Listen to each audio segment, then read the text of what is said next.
Hi everyone, my name is Tascha Yoder and you found another episode of WordPlay. I talk about words. Words are important because they connect our thoughts and our actions. Thoughts are often the essence or the energy of something before we're even really conscious of where we're going with it. And action is when we're ready to manifest into the world, whether that's physically doing something, whether it's communicating with someone through words. Action is how we actually step into the world. And words come between thought and action. So words are really important. It's important to know where they come from. It's important to break them down, play with them a little bit, and understand what words mean. So today, the words that we're going to be looking at are react and respond. So react, this is something I hear people use a lot. People say that they're reacting to something. And typically that's really true that they're reacting if what they're doing is unconscious. So if you take the word react, tear it apart, react, it means that you're acting over again. Typically this means that we're not thinking about what we're doing when we're acting over again. Now this is really helpful in things like sports, martial arts.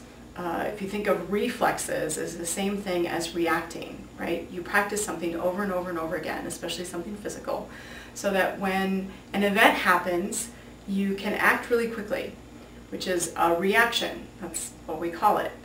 Unfortunately, we do the same thing mentally. We react, which means that we have pathways that have been developed through practice, through our actions over the years, and these can happen in our relationships with others. This can be in business relationships, family relationships. It can be how you react to a certain event, a certain trigger.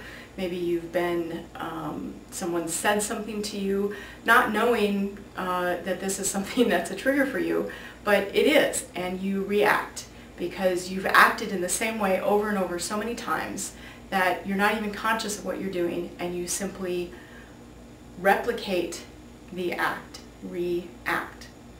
So instead of that, I want you to think about responding, replacing that with response. So response is when you see an action happen or you have a trigger, and instead of reacting, instead of just replicating thoughtlessly that thing that you always do, whether it's getting mad, being happy, being in a certain way in a situation, instead of that, you can actually think about who you want to be, think about how you want to be in that situation.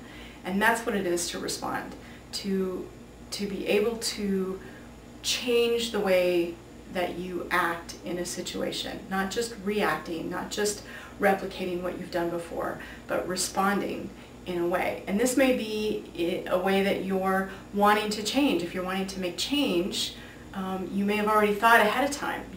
When this happens, when I'm having this conversation with my boss, instead of getting upset and shutting down and not communicating, I want to respond in a way that allows me to communicate, allows me to communicate what I've been thinking about, allows me to communicate my goals, allows me to communicate what I need in this situation.